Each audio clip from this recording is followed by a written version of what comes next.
Sanjay Chadha, ED का पर्दाफाश भी हो जाता।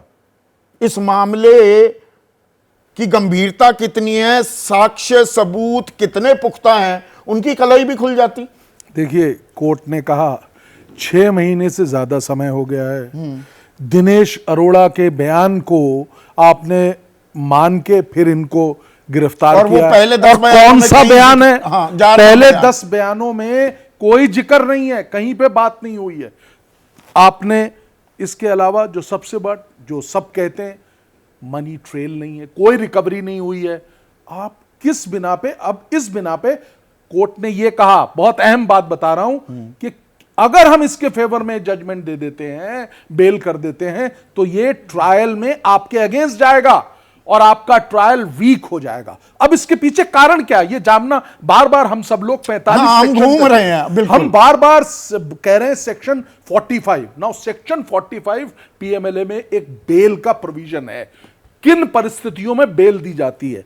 पहली परिस्थिति है कि प्राइमा फेसी उसके खिलाफ ऐसा लग रहा है, प्राइमा फेसी ये लग रहा है, प्रथम दृष्टया ये लग रहा है कि वो जो है वो इनोसेंट है, वो इसमें इन्वॉल्व नहीं है। पहली रिक्वायरमेंट। और दूसरी रिक्वायरमेंट ये है कि वो आगे जो मनी लॉन्ड्रिंग सबूतों से छेड़छाड़ नहीं, आगे मनी लॉन्ड्रिंग में इन्वॉल्व नहीं होगा।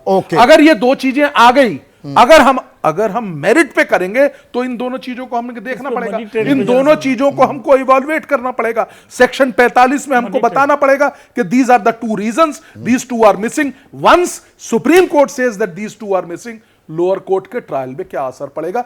अब आपसे मेरा अनुरोध है, आप ये पता कर लीजिए कि आप इसको आर्ग्यू करना चाहते हैं। उन्होंने कहा आप टेलीफोन कर लीजिए अपने क्लाइंट को, यहां तक बात हुई है, आप फोन कर लीजिए, पूछ लीजिए। उन्होंने समय लिया और जैसा मनन साहब ने कहा 100% उनसे राजी हूं कि बेस्ट मूव है, बिल्कुल सही किया कि उन्होंने इसको आर्ग्यू नहीं किया, क्योंकि अदरवाइज संजय सिंह का जो मेन ट्रायल का केस है वो समाप्त हो जाता। तो इसका क्या असर पड़ेगा? अरविंद केजरीवाल की जमानत याचिका उनकी भी आएंगी और मनीष सिसोदिया की भी इसका जवाब पहले ही मनन जी ने दे दिया है कि इस जजमेंट में, क्योंकि यह जजमेंट किसी भी तरीके से मेरिट पे नहीं है और सिर्फ इस बिना पे है कि इनकी जरूरत नहीं है। ये देखिए, ये तो कानूनी बाल की खाल निकाली जा रही है। आम आदमी को आसान शब्दों में समझाइए, यानी कि संजय सिंह के खिलाफ कोई पुख्ता सबूत, कोई वाटर टाइट केस नहीं था ईडी के पास। ब्लंटली बोल रहा हूं जी, बिल्कुल सही आप फरमा रहे हैं कि उनके खिलाफ कोई केस नहीं था। अब अगर बाकी आपका जो दूसरे सवाल का लिंक है कि क्या जो बाकी अक्यूज हैं उनके प्रति, तो उनके केस को उनकी मेरिट पे देखा जाएगा। बहुत अच्छा एग्जांपल दिया उन्होंने, अभी मुझसे पहले मनन जी बोल रहे थे, उन्होंने बताया कि किन परिस्थितियों हर व्यक्ति अब ऐसे में ईडी क्या आगे कहीं हाथ लगाने में, ये आतिशी सिंह, सौरभ भारद्वाज, दुर्गेश पाठक, राघव चड्ढा के नाम भी सियासी गलियारों में झूल रहे हैं, उन पर हाथ लगाने में 2 बार सोचेगी क्या? देखिए, अगर उनका नाम है और कोई लिंक निकल रहा है तो सोचने की आवश्यकता नहीं पड़ेगी। जैसा आपने देखा, उनको नोटिस बुला के पूछ, अशोक वो जो गहलोत जी हैं उनको बुलाया ना, कैलाश गहलोत को बुलाया, उनसे पूछा, 5 घंटे पूछा, उसके बाद जाने दिया उनको। हो सकता है इनको बुला लें, क्योंकि ईडी की ये प्राइमरी ड्यूटी है, ये जो प्रोसिक्यूटिंग एजेंसी है उसकी प्राइमरी ड्यूटी है कि कैसे हम इसको पूरे केस को सुलझाने के लिए इस सब चीजों का इस्तेमाल करना पड़ेगा ना। जिसको बुलाना उसको बुलाएंगे। संजय सिंह की जमानत पर रिहाई, ये 24 की लड़ाई के लिए क्या मायने हैं जैस्मिन?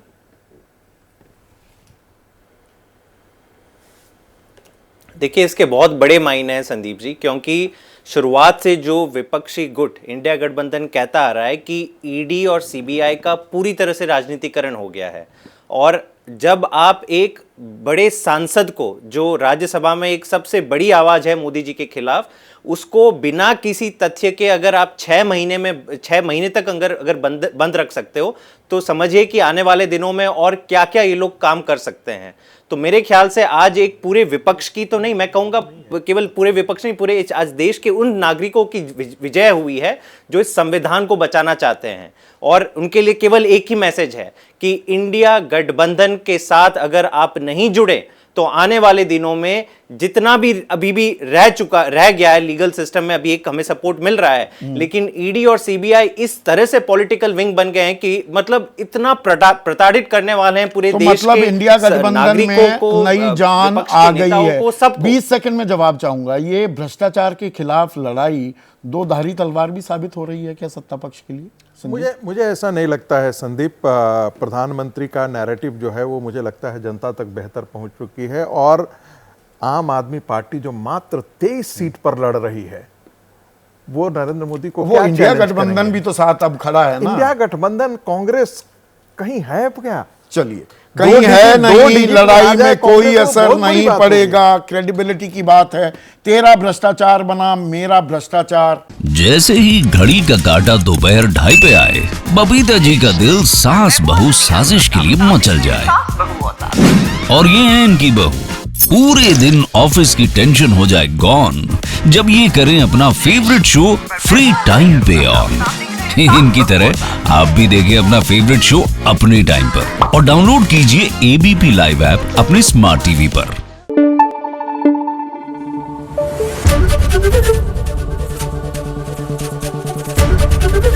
एबीपी न्यूज आपको रखे आगे।